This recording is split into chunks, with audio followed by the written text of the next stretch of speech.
You can have what you want and need, assuming you're taking care of yourself, right? Assuming that you're starting out with the proper attitude towards yourself, which is that you're worthy of care and respect, and there's something to you that's valuable that at least could be developed. You need to give yourself that amount of credit, like you would with anyone that you might be willing to attempt to care for and love. And then the next question is, all right, you can have what you want, but you have to specify it. What would you like from your friends 3 to 5 years down the road? What would you like your friendship network to look like? What would you like to do?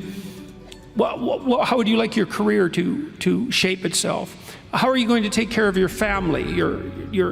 And what about children and a long-term mate, a wife or a husband?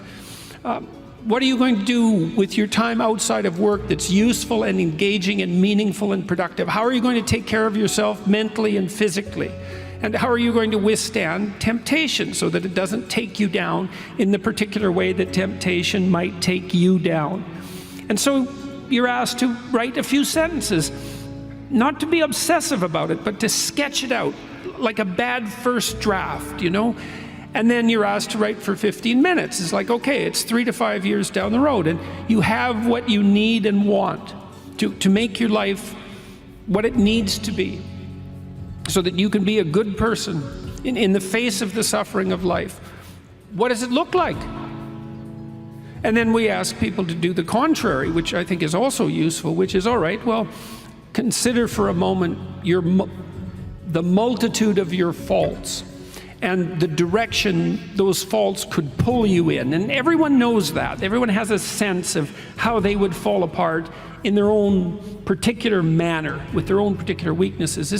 It's 3 to 5 years down the road, and you've let that part of your character dominate. What particular corner of hell is it that you're now occupying?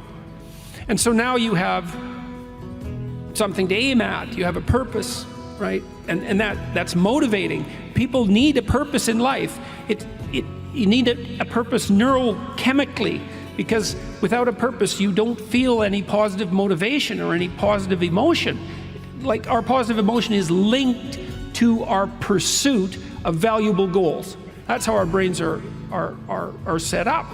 And so you need that positive goal, and also to stop you from being unduly uncertain and anxious because nothing is specified enough. And you need something to run away from. And so you can run away from the worst in you. You can escape from the worst in you, and you can move towards the best in you.